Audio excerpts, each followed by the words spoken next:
Welcome to Lyra Echo Stories, where every story echoes emotions, memories, and hidden truths. Step in and feel the echo of every tale. We're here because you're selfish, ungrateful, and tearing this family apart. My mother said that into a microphone in my parents' living room. On my 30th birthday, 40 people sat in folding chairs staring at me. My father held a 3-page list of everything I'd done wrong since I was 8. My sister aimed her phone at my face. Live on TikTok. I didn't cry, I didn't leave. I sat there, waited for them to finish, and then I said 6 words that changed everything. Funny, I've been recording too. What happened in the next 11 minutes ended 6 relationships in that room, and my sister deleted her entire TikTok before she made it to the car. Before I go on, please take a moment to like and subscribe, but only if you genuinely connect with this story. Drop your location and local time in the comments. I'd love to know where you're watching from. My name is Faith. I'm 30. I'm an ER nurse in a small town outside Columbus, Ohio. And this is the story of how my family threw me a surprise intervention for my birthday, and how it became the worst night in Mercer family history. Now let me take you back 3 months before that night, to the phone call I was never supposed to hear. Let me set the scene so you understand what my life looked like before everything fell apart. It's a Friday night. I've just finished a 14-hour shift in the ER. 2 car accidents, a cardiac arrest, and a kid who swallowed a quarter. My scrubs smell like iodine and coffee. I'm sitting in my car in the hospital parking lot, engine off, eyes closed, just breathing. Then I check my phone. 3 messages. Mom. Faith, the insurance bill came. Can you handle it this month? Dad's hours got cut again. Kristen, my older sister. Hey, can I borrow $400? There's an online course I need for my brand. Dad. A photo of a roofing invoice. No words, just the photo. I pull up my banking app and do the math I do every month. Mortgage payment for my parents' house, $1,100. Mom's health insurance supplement, $340. Kristen's car payment, $280. Groceries I drop off on Sundays, around $150. That's roughly $2,100 a month, nearly half my take-home pay. My apartment has 1 bedroom, furniture from IKEA, and a refrigerator with 2 meal prep containers and a half-empty bottle of hot sauce. I drive a 2014 Civic with 130,000 miles. I haven't taken a vacation since I graduated nursing school. 8 years. Not one. And here's the thing. I never complained. Not once. I'd grown up watching my grandmother Ruth stretch every dollar. And she taught me that family takes care of family. So I took care of them. I just didn't realize the difference between taking care of someone and being taken from. But I was about to find out. Because the money I'd been sending? Not all of it was going where I thought. Sunday dinner at my parents' house. Every week, same routine. I show up at 4, help Mom prep, set the table, wash whatever's in the sink from the night before. By the time everyone sits down, I've already been working for an hour. This particular Sunday, Mom is glowing. She's telling Dad about Kristen's TikTok account. She's building a personal brand, Gary, life coaching. She already has almost 2,000 followers. Dad nods like Kristen just got into Harvard. I wait for a pause. I got promoted last week, I say. Charge nurse, it's a leadership position. Mom reaches for the bread basket. That's nice, honey. Can you grab the salad from the fridge? Kristen arrives 45 minutes late. She's carrying a bottle of wine. Not expensive, but the gesture earns her a hug from Mom at the door. I've been here since 4. Nobody hugged me. She sits down across from me, tossing her hair back, and I notice her earrings. Small pearls, vintage setting. I've seen that setting before. Those are pretty, I say.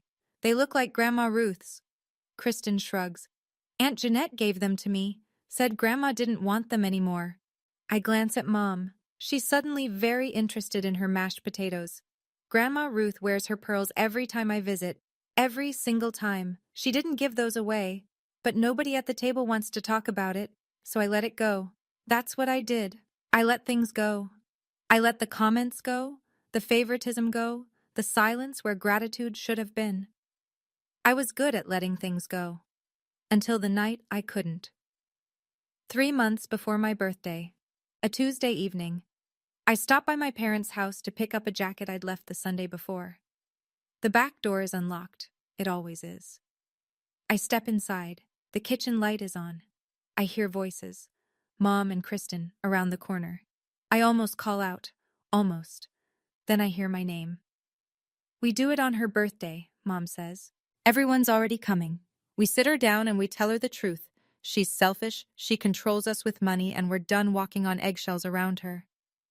My hand freezes on the doorframe. Kristen laughs. I'll film the whole thing. This is exactly the kind of content my page needs. Raw, real family stuff. Kristen hesitates. What if she stops paying? Mom laughs.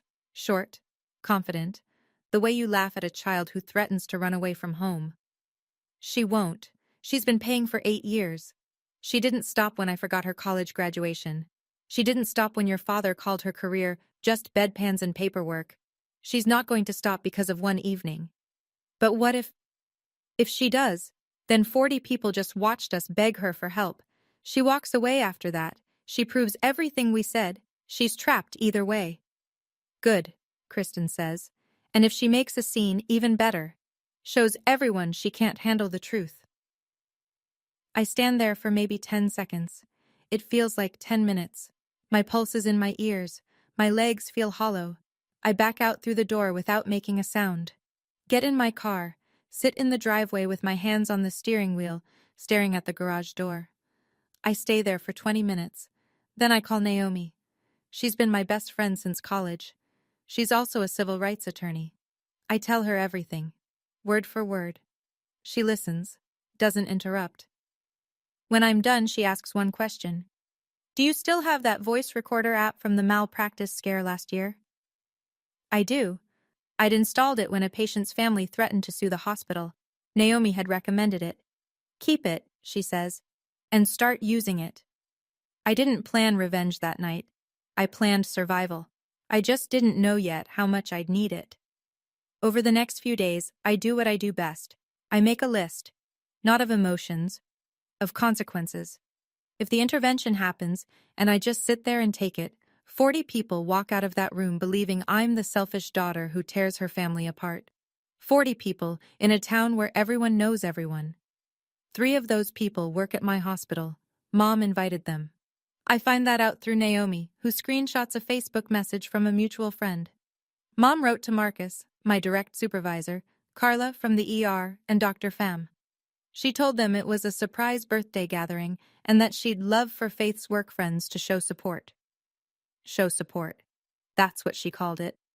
If Marcus watches my mother publicly dissect my character, every interaction I have with him after that is filtered through, her own family thinks she's a problem. In a small hospital, reputation is currency, and my mother is about to bankrupt mine. If I fight back at the intervention, if I argue, if I raise my voice, I become the proof. See, this is exactly what we're talking about. If I don't show up at all, Mom tells everyone, she didn't even come. That's how selfish she is. 3 doors, all of them traps. I explain this to Naomi over coffee, my hands wrapped around a mug I'm not drinking. She stirs her latte and says, they set the stage. You didn't choose the audience, but you can choose what gets performed. What does that mean? It means you need a 4th door. I stare at her. She stares back. And that's when the plan stopped being about survival and started being about truth. Here's something most people don't know about Ohio. It's a one-party consent state. That means if I'm part of a conversation, or even just present in the room, I can legally record it. Naomi confirmed it twice, so I start recording. Not with a hidden camera, not with anything dramatic, just an app on my phone. I open it before I walk through my parents' door every Sunday, and I close it when I leave. Simple as that. The first week, nothing. Mom talks about a church bake sale. Dad watches football. Kristen doesn't show up. The second week, I'm standing at the kitchen sink after dinner, rinsing plates, when I hear Dad's voice from the garage. The door is cracked. He's on the phone. His voice is different, softer, lighter, like a teenager talking to his first girlfriend. Yeah, Linda. Tuesday works. Diane's got Bible study. I'll tell her I'm picking up parts at the store. A woman's voice on the other end, a laugh, warm, familiar with him. She doesn't suspect anything, Dad says. 22 years and she still thinks I go bowling on Tuesdays. I grip the edge of the sink so hard my knuckles go white. A plate slips, clinks against the basin. I catch it. Dad doesn't hear. He's still laughing. I finish the dishes. I dry my hands. I walk out to my car, sit down, and look at my phone. The app is running. The waveform is still moving. I wasn't looking for this. I was looking for protection. But a recorder doesn't filter. It catches everything. And apparently, everything in the Mercer house was worth catching. Week 4. I arrive early, 20 minutes before dinner. The front door is locked, so I go around back. Mom's bedroom window is open a crack. Her voice drifts out. She's on the phone, speaker on. I can hear both sides. Gary doesn't know about the $14,000, Mom says. I moved it to my personal account right after Mom's estate sale. He thinks the furniture sold for less than it did.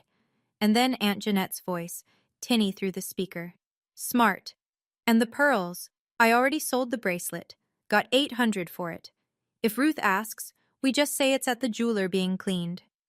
Fine, Mom says. Just don't let Faith find out. She's the only one who still visits Ruth every week. If Ruth mentions the bracelet, Faith will start asking questions. Faith won't find out. She's too busy paying your mortgage. They both laugh. I stand in the backyard, next to the recycling bin, listening to my mother and my aunt laugh about stealing from my 82-year-old grandmother. My phone is in my jacket pocket. The red bar on the screen pulses quietly. $14,000. That's 7 months of the mortgage I'd been paying. The mortgage I thought was keeping a roof over my parents' heads while they struggled. They weren't struggling. Mom had $14,000 tucked away in an account Dad didn't know about, funded by my grandmother's estate, while I ate meal prep out of plastic containers and drove a car with a cracked windshield. I had 2 secrets in my phone now. And there were still 6 weeks until my birthday. 6 weeks of Sunday dinners. 6 weeks of smiling through the door. I could do that. I'd been doing it for years. The next Sunday, Derek doesn't come to dinner. He's picking up an extra shift, electrical work at a new development on the edge of town. He works hard. Always has. Kristen used to brag about that when they first got married. Tonight she's not bragging. 2 glasses of wine in, Kristen leans toward Mom across the table. I'm at the other end, cutting my chicken, invisible. Derek is useless, Kristen says. She keeps her voice low, but the dining room is small. Can't fix the sink, can't get a promotion. I married a man who peaks at 35. Mom doesn't flinch. You could have done better. I wish I never said yes at that altar. Kristen drains her glass. I keep thinking, if I hadn't gotten pregnant that first year, I would have walked. Mom pats her hand. You still have time. Dad's in the living room. Doesn't hear. Doesn't care. I say nothing. I eat my chicken. My phone sits in my lap, recording every word. 40 minutes later, we're clearing plates. Kristen steps into the hallway, phone to her ear. I hear her voice shift. Honey sweet, warm. Miss you, babe. Save me some leftovers, okay? You're the best thing in my life. She hangs up, walks back to the kitchen, pours a 3rd glass. I look at this woman, my sister, who just called her husband useless, who wished she'd never married him, who 10 minutes later told him he was the best thing in her life. And I think about Derek, at a job site right now, running wire through drywall because he wants to provide for the woman who despises him behind his back. Every person in this family wears a mask. I was the only one who didn't. Not anymore. 2 weeks before my birthday, Naomi sends me a screenshot. It's a Facebook message from my mother to a woman named Peggy. Peggy, who happens to be friends with Carla from my ER. Mom has asked Peggy to pass along the invite to my work friends. The message reads, "We'd love for Faith's work friends to be there. It's a special evening. We want the people who matter most to her to show their support." I stare at that phrase, show their support. Then Naomi sends a second screenshot. Mom messaged Marcus directly. Marcus, my supervisor. The man who signs off on my schedule, my evaluations, my future at that hospital. Marcus, you've known Faith for years. I think it would mean the world to her if you came. My hands are shaking. This is the first time in this entire process my hands shake. I call Naomi. My voice cracks once, and then I steady it. She invited Marcus, and Carla, and Dr. Pham. Silence on the line. That changes things, Naomi says. That's my career, Naomi. If Marcus sits in that living room and watches my mother call me selfish and ungrateful, if he sees my father reading a list of my sins like I'm on trial, he'll never see me the same way. Nobody will. Then we don't just survive the night, Naomi says. We make sure the truth is louder than their script. I close my eyes, take a breath, the kind I take before a code blue. Deep, deliberate, separating the panic from the protocol. My mother weaponized my birthday, my living room, and my workplace, all in one invitation. She thought she'd covered every angle. She didn't know about the fourth door. Naomi and I sit in her car outside a coffee shop 10 days before my birthday. Engine off, rain on the windshield. Ground rules, Naomi says. She counts on her fingers. 1. You walk in like it's a normal party. You smile. You greet people. You don't signal anything. Okay. 2. When they start, you let them talk. All the way through. Don't interrupt. Fine. 3. When they finish, you ask to speak privately. One time. Calmly. Clearly. Can we discuss this in private? Just the family? And if they say no? That's rule 4. If they refuse to stop, if they insist on doing this in front of 40 people, then the recordings play. Their choice. Their stage. Your truth. I nod. Ohio is one-party consent, she says for the third time. You were present for every conversation you recorded. It's legal. The consequences are social, not criminal. Nobody goes to jail, but nobody hides either. I look down at my phone. 4 files in a folder I've labeled insurance. Not because I'm being clever, because that's what they are. File 1, Dad and Linda. File 2, Mom and Aunt Jeanette, the money and the jewelry. File 3, Kristen on Derek. File 4, Mom and Kristen planning the intervention. I back them up to cloud storage, send copies to Naomi's email. One more thing, Naomi says. She reaches into the back seat and sets a small Bluetooth speaker on the console, black, the size of a soda can. Your phone speaker won't cut it for 40 people. I pick it up. It's light. It doesn't look like much. You don't have to yell, she says. You just have to press play. I hope I won't need it, but I've stopped hoping for much when it comes to my family. Saturday morning, one day before my birthday. I drive 40 minutes to Maple Ridge, the assisted living facility where Grandma Ruth lives. Her room smells like lavender lotion and old books. She's sitting by the window in her wheelchair, working a crossword puzzle with a pen. Not pencil. Pen. That's Grandma Ruth. There's my Saturday girl, she says when I walk in. I pull up a chair. We do what we always do. She tells me stories about Grandpa Earl. I bring her butterscotch candies. We watch 15 minutes of Wheel of Fortune together even though it's a rerun. So, she says during a commercial, big birthday tomorrow. Your mother planning something? She is. Good. She adjusts her reading glasses. I hope she's being kind about it. I don't answer. Grandma reaches over and takes my hand. Her skin is thin as paper, but her grip is firm. Your grandfather always said the Mercer women are loud, but the strong ones are quiet. I squeeze back.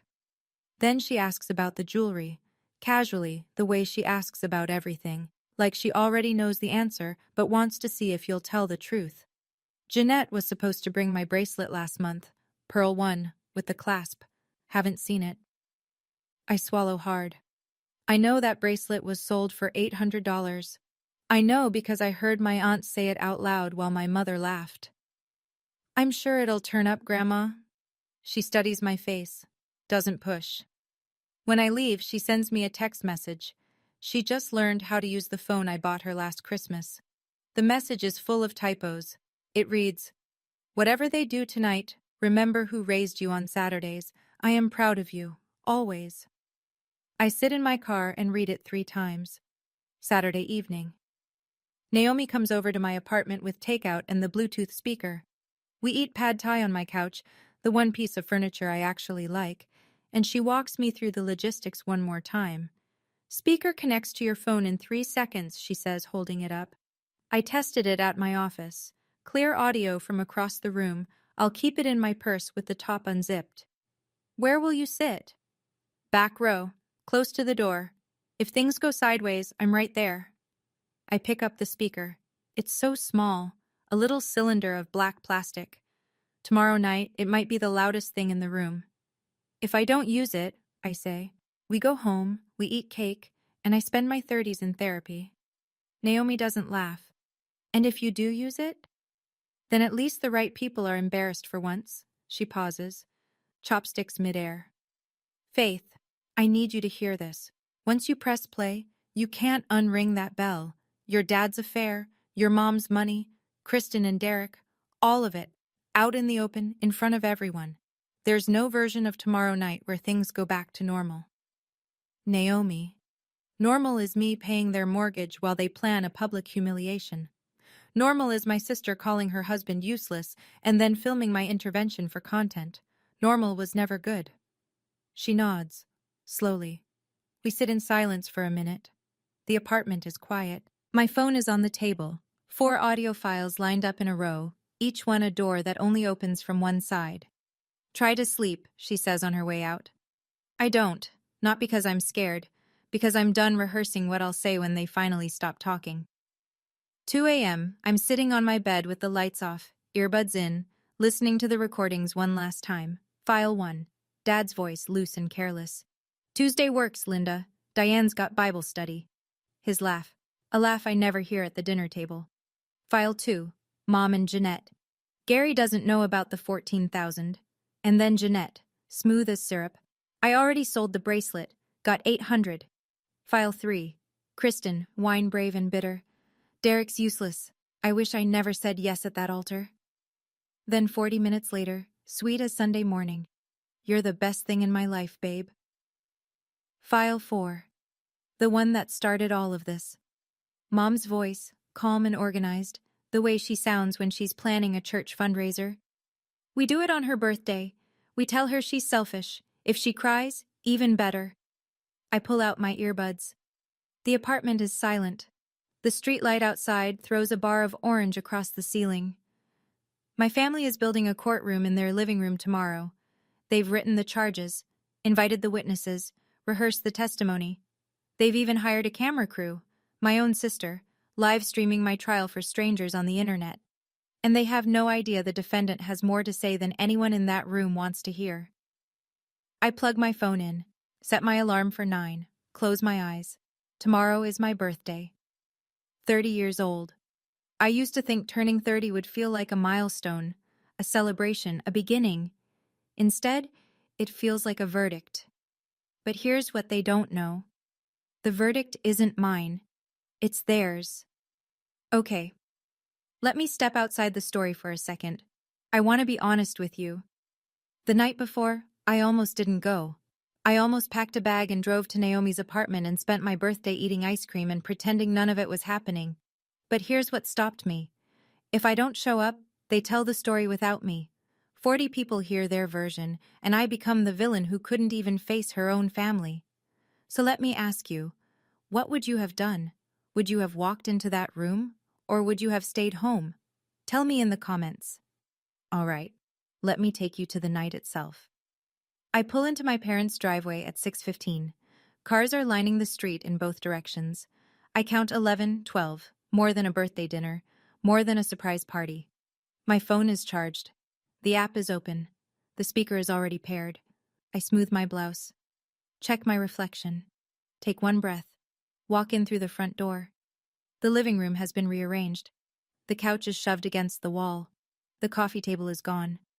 In its place, 4 rows of folding chairs, maybe 10 across, facing a single point at the front of the room where a microphone stands on a chrome tripod stand. Behind it, taped to the wood paneling, a banner, white butcher paper, blue marker, block letters. We love you enough to tell the truth. No cake, no streamers, no presents. I scan the room, 40 faces, some smiling nervously, some avoiding my eyes. I spot them one by one. Marcus, my supervisor, in the second row, arms crossed. Carla beside him, clutching her purse. Dr. Pham near the back, looking confused. Neighbors I've known since childhood. Two of Mom's Bible study friends in matching cardigans. Cousins I see once a year at Thanksgiving. Kristen's college roommate. And there, in the far corner, Kristen. Standing behind a tripod, phone mounted, red dot blinking. She's live. Naomi is in the last row near the door, her purse on her lap. The zipper open 2 inches. She gives me the smallest nod. I look at the microphone, at the banner, at 40 people who came to watch my family put me on trial. Then I look at the one empty chair in the front row, center, facing the crowd, my seat. I sit down. Mom steps up to the microphone. She's wearing her good blouse, the cream one she saves for church. Her hands are steady. She smiles at the room the way she smiles at potluck dinners, warm and practiced. "Thank you all for coming," she says. "I know this isn't what Faith expected tonight, but as a family, we decided it was time to be honest." She pulls a folded sheet of paper from her pocket, opens it slowly. "Faith, honey, we love you, but we can't keep pretending everything is fine." She reads. She tells the room I'm selfish, that I hold money over their heads like a weapon, that I decide when and how much I give like we're a charity case. She tells them I'm cold, that I never call my father on Father's Day. She doesn't mention that Dad hasn't answered his phone on Father's Day in 3 years because he's always out picking up parts. She tells them I'm tearing the family apart, that Sunday dinners have become tense because of my attitude. She pauses, looks at me with practiced tenderness. "We're not doing this to hurt you, Faith. We're doing this because nobody else had the courage." The room is dead quiet. I hear a folding chair creak. Someone coughs. Marcus uncrosses his arms and leans forward. He's watching. I can feel it. Two of Mom's Bible study friends are nodding along. The woman in the green cardigan dabs her eyes. She's buying every word. I sit perfectly still, hands on my knees, face neutral. The way I look when a patient's family is yelling at me in the ER, calm, present, absorbing, because Mom isn't finished. And neither is Dad. Dad stands up. He doesn't look at me. He reaches into his shirt pocket and pulls out 3 pages. Lined paper, folded in thirds, covered in handwriting. I recognize the handwriting instantly. It's not his. It's Mom's. She wrote the list. He's just the delivery man. He clears his throat. "Faith, your mother and I, we made this together. It's a record of patterns, things we've noticed." He starts reading. "Faith, age 8, broke the kitchen window playing ball and lied about it." I didn't break that window. Kristen threw a softball through it. I was in the backyard, and I was the one who got blamed because Kristen cried first. "Faith, age 13, told her aunt she didn't want to go to church camp." Correct. Because church camp was in July and I had a summer reading program at the library. Mom said I was being difficult. "Faith, age 15, refused to let Kristen borrow her car for prom." I was 15. I didn't have a car. Kristen wanted Mom's car. Mom said no. I got blamed. "Faith, age 22, moved out without asking permission." 22, moved out. Without asking permission. He reads for 7 minutes. 7 minutes of childhood scraped off a bone, held up under a fluorescent light in front of 40 people. Nobody interrupts. A few people shift in their seats. Carla has her hand over her mouth. Derek, Kristen's husband, is staring at his shoes. Dad folds the pages, looks up for the first time. "We raised you better than this, Faith." He sits down. The room waits. I wait. I let 10 seconds pass in silence. Let it settle. Let every single person in that room feel the weight of what just happened. Then I stand. The chair scrapes behind me as I rise. Every head turns. Mom. Dad. My voice is level, steady, calm. "I hear you. I appreciate that you feel strongly. Can we talk about this privately? Just the 4 of us?" Mom shakes her head before I finish the sentence. "No, this is exactly why we're doing it here. Because privately, you shut us down.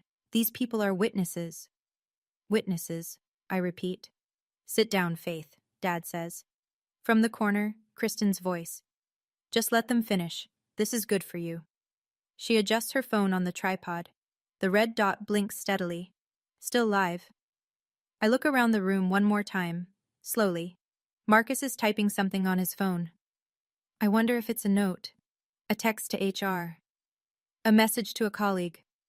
You won't believe what I'm watching right now. The woman in the green cardigan is nodding again. She thinks this is love. She thinks she's witnessing a family that cares enough to be honest. I look at Naomi. She's sitting very still. Her hand rests on the open purse.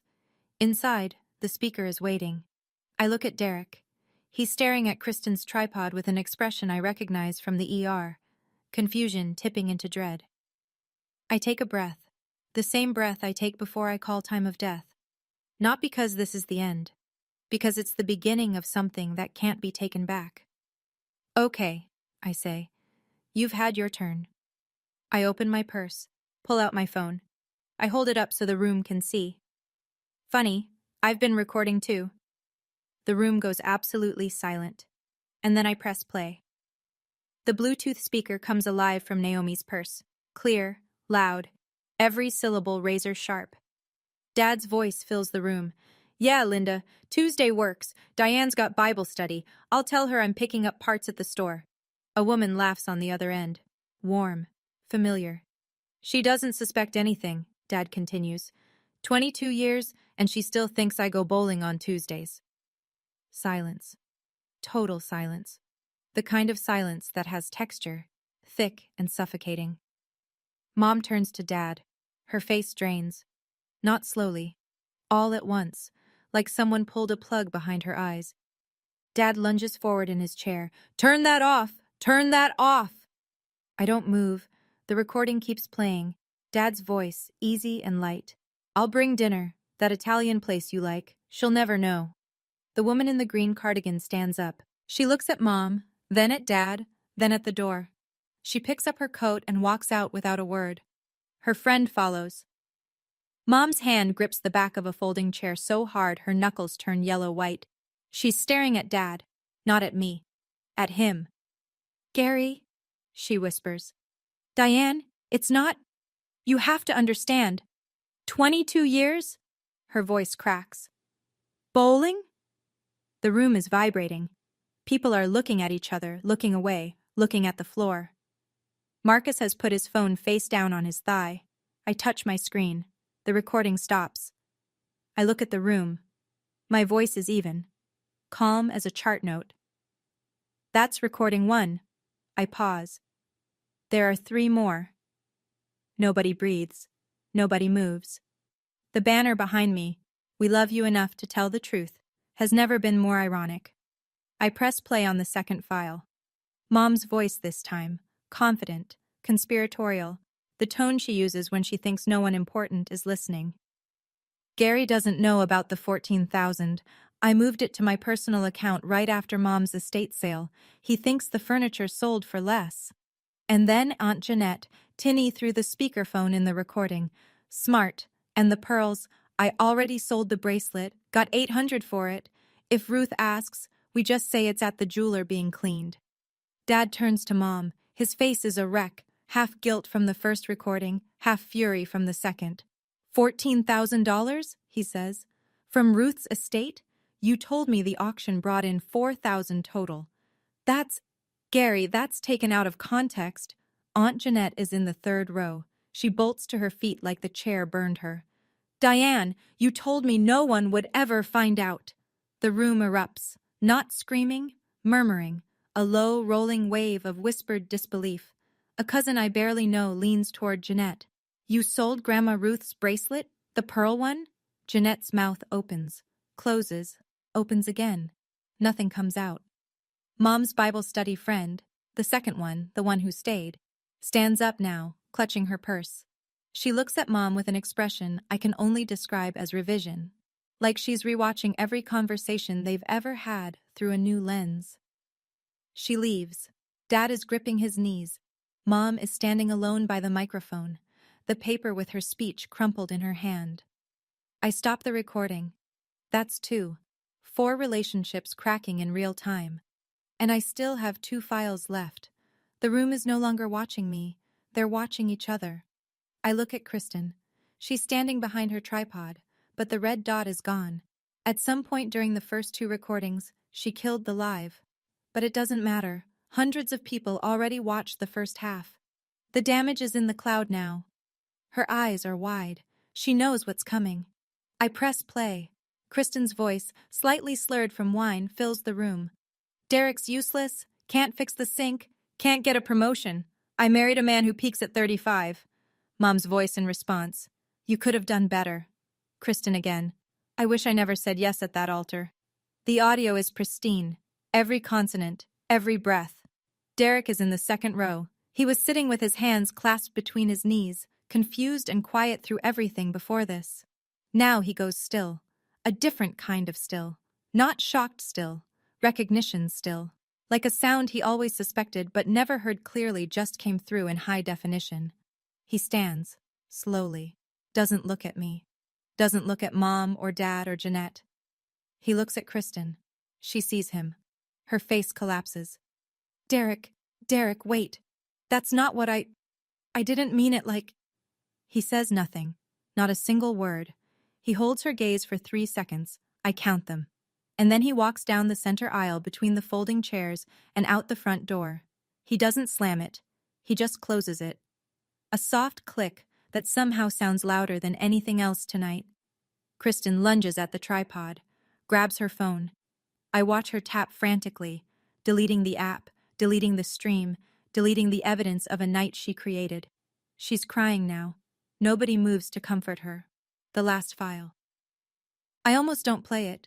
The room is already shattered. But this one isn't about secrets. This one is about me. About tonight.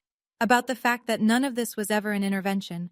It was a performance, scripted by my mother, starring my father, produced by my sister, with 40 unwitting extras and folding chairs. I press play. Mom's voice, 3 months ago, in the kitchen I grew up in. We do it on her birthday. We sit her down, tell her she's selfish. If she cries, even better, shows everyone she can't handle the truth. Kristen. I'll film the whole thing. My page needs content like this. Raw, real family moments. Mom. And if she threatens to stop paying the mortgage, we tell everyone she's abandoning her family. She won't risk that. The recording ends. I let the silence hold. 40 people now know the truth. Not my mother's version of it. Not the banner version. Not the 3-page list version. The actual truth. Marcus picks up his phone from his thigh. He puts it in his pocket. Slowly. Deliberately. I can see it in his face. He's not confused anymore. He's recalculating everything he was told about tonight. Gary sits slumped in a folding chair, chin against his chest. Diane stands alone at the front of the room. No one is near her. The microphone is still on its stand, but it might as well be a monument to something that just died. I lower my phone. That's the last one, I say. Quiet. No triumph, no edge. Just fact. Now you all know exactly who's selfish in this family. I pause. It isn't me. I need to pause here for a second. When I played those recordings, my hands were steady, my stomach wasn't. Because I knew, the moment I pressed play, there was no going back. Nobody in that room would ever look at each other the same way again, including me. So let me ask you, do you think I went too far? Or do you think I should have played them sooner, the moment Mom picked up that microphone? Tell me in the comments. And if you're still here, thank you. The story isn't over. What happened next is the part that actually changed my life. The living room looks like the aftermath of something, which it is. Kristen has run out after Derek. Jeanette is sitting with her arms wrapped around herself, eyes on the carpet. Dad is at one end of the room. Mom is at the other. The distance between them is 4 folding chairs and a 22-year lie. I put my phone back in my purse. I stand straight. I don't raise my voice. I want to say this once, clearly, so there's no confusion. The room watches.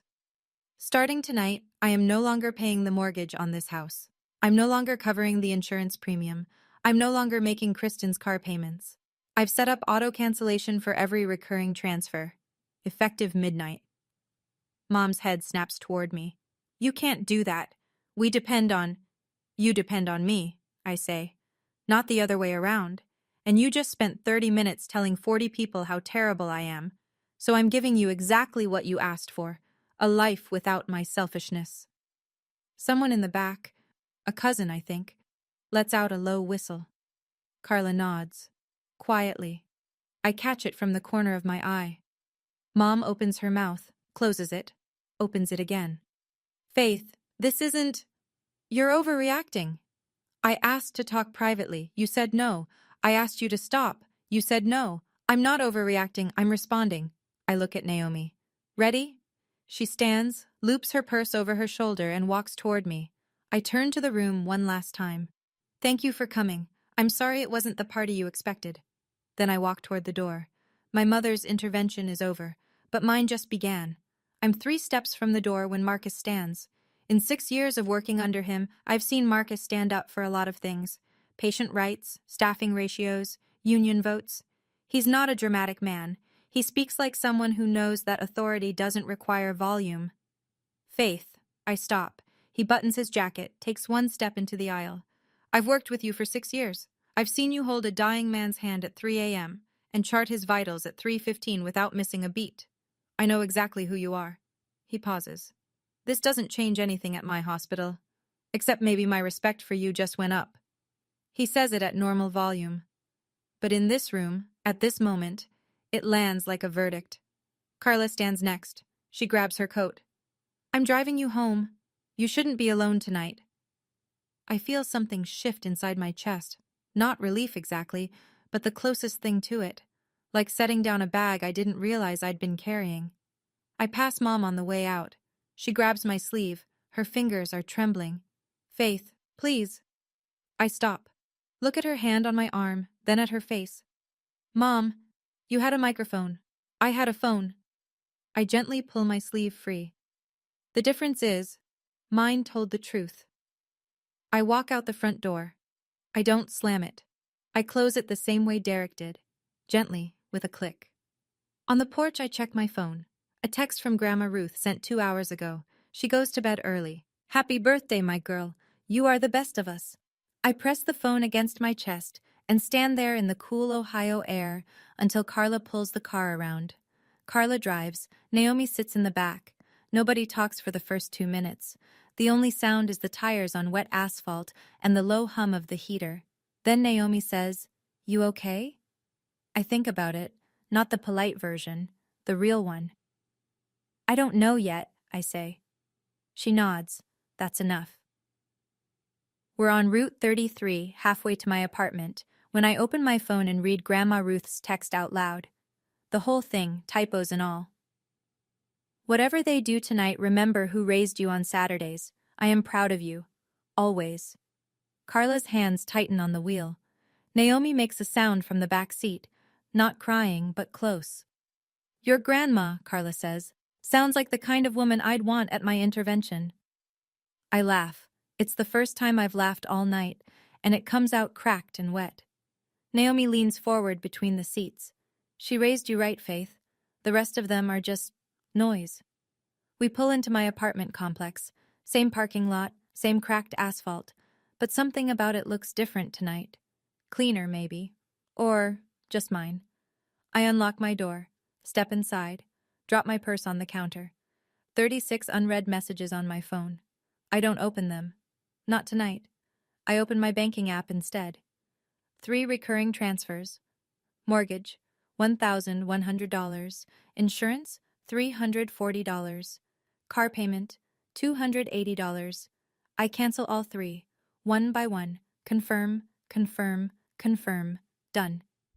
Then I sit on the edge of my bed in the dark and listen to nothing. No phone calls to return, no bills to pay for someone else, no Sunday dinner to prep for. For the first time in 8 years, my paycheck is just mine. It's quiet, it's small, it's everything.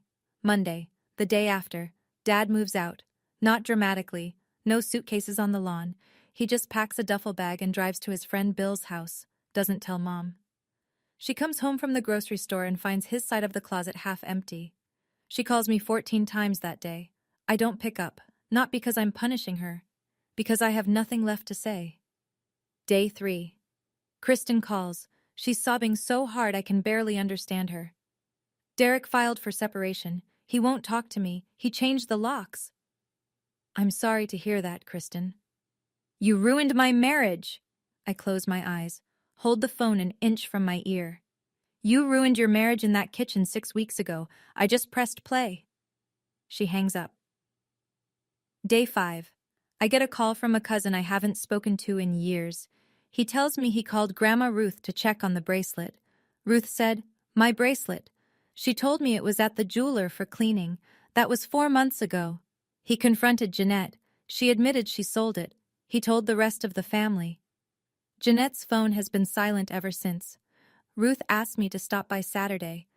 "I want to hear this from you," she said. Not them. Day 7. Mom posts a status on Facebook. Long, emotional. Our family is going through a difficult season.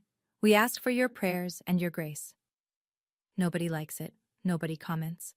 The 2 Bible study friends have unfriended her. 1 week. That's all it took. Not for things to fall apart. They'd been falling apart for years. 1 week for the glue to dissolve. And the glue was me. It was always me. A month passes. The dust doesn't settle. It rearranges. I sit down with my banking app and a cup of coffee and do the math I should have done years ago. That $2,100 a month I was sending home? Here's where it goes now. Student loans, paid off in 6 weeks. The remaining balance was $3,800. Gone. I open a retirement account for the first time in my life. I'm 30 years old, and I've never put $1 toward my own future. I set up auto deposit, $200 a month to start. It's not much. It's mine. I book a flight to visit Grandma Ruth. Not a 40-minute drive. A proper visit, 2 days, a hotel nearby, so I can spend the mornings with her and not rush. At the hospital, nobody brings up that night. Not once. Marcus greets me the same way he always does. Brief nod, straight to business. But he assigns me to the new trauma protocol committee. It's extra responsibility. It's also trust. I'll take it. Carla and I start having lunch every Wednesday. We never had before. She tells me about her daughter's soccer games. I tell her about Grandma Ruth's crossword addiction. Normal things. Easy things. One Saturday, I walk into a hardware store and buy a pothos plant. $5. I set it on my kitchen counter, in the spot where my phone used to sit, while I calculated how much I owed everyone else. Naomi texts me that evening. "How does freedom taste?" I take a photo of the plant and send it back. Like a $5 plant from the hardware store. She sends a row of laughing emojis. I smile at my phone in my empty apartment, and it doesn't feel empty at all. 6 weeks later. I walk out of the hospital after a double shift. My feet hurt. My scrubs smell like antiseptic. I'm thinking about leftover pasta and my couch. Then I see her. Mom is standing by my car, arms folded, no coat, even though it's 40 degrees. "Faith." "Mom. I'm your mother. You can't just cut me off." I unlock my car, set my bag on the passenger seat. "I didn't cut you off. I cut off the money. Those are 2 different things. We need to talk." "Then talk." She straightens, lifts her chin. "I did what I thought was right. That intervention, it came from love, Faith, even if you can't see it." I lean against my car. I'm tired. Not the kind of tired that sleep fixes. "Mom, you wrote Dad's script. You invited my boss. You told Kristen to live stream it. You planned it for my birthday so I couldn't say no without looking ungrateful." I pause. "That's not love. That's a production." Her jaw tightens. "So what do you want from me?" "An apology. A real one. Not a Facebook post." "I'm not going to apologize for caring about my daughter." "Then we're done here. For now." I open my car door. She doesn't move. "Mom, I love you, but I won't let you treat me like an ATM and then call me selfish for having a limit. When you're ready to talk, really talk, you have my number." I get in, start the engine, pull out of the lot. In the rearview mirror, she's standing where I left her, getting smaller. I cry on the drive home, first time since that night, not from regret, from loss. Loving someone and accepting their abuse are 2 different things. I chose love. I just stopped accepting the rest. So let me tell you where everyone ended up. Dad and Mom separated officially. Dad's living in a one-bedroom apartment near the hardware store on 5th. He called Linda after the party, the woman from the recordings. She didn't pick up. Turns out Linda has a husband, 2 kids, and a mortgage of her own. Dad was her Tuesday distraction. Nothing more. He lost his wife and his fantasy in the same night. Kristen and Derek finalized the divorce 3 months later. Derek kept the house. His name was on the mortgage, his payments, his credit. Kristen moved back in with Mom. 2 women in a 3-bedroom house with nothing to say to each other. She deleted her TikTok permanently. All the raw, real family content, gone. Jeanette tried to avoid the bracelet situation. She couldn't. Grandma Ruth called her directly. I was there for that conversation, sitting in Ruth's room at Maple Ridge, and told her, I want the money or the bracelet, pick one. Jeanette doesn't have either. She spent the $800. The family barely speaks to her now. Mom still calls me. Not every day, not every week. Sometimes she texts, thinking of you. Sometimes I respond. Sometimes I don't. There's no schedule, no obligation, no autopay. And me? I'm 31 now. I still work at the hospital. I still drive the Civic, though I fix the windshield. I still visit Grandma Ruth every Saturday. I still eat meal prep. But the containers are better now. Glass, not plastic. Small upgrade. Mine. I didn't destroy my family. The truth did. I just gave it a microphone. And maybe that sounds cold, but here's what I've learned. The truth doesn't destroy strong things. It only destroys the things that were held together by lies. Let me talk to you directly for a minute. I'm not telling you to go record your family. I'm not saying you should cut people off or make a scene at your next holiday dinner. Every family is different. Every situation has its own weight. But if you're listening to this and something feels familiar, if you're the one paying bills for people who call you ungrateful or showing up early to set the table while someone else shows up late with a bottle of wine and gets the hug, I want you to hear this. You are not selfish for having a limit. You are not ungrateful for expecting respect. And you are not tearing your family apart by refusing to hold it together at your own expense. Boundaries aren't walls. They're doors. You decide who walks through and when and under what terms. That's not cruelty. That's clarity. My grandmother sent me a text the night of my birthday. I've read it probably 200 times since then.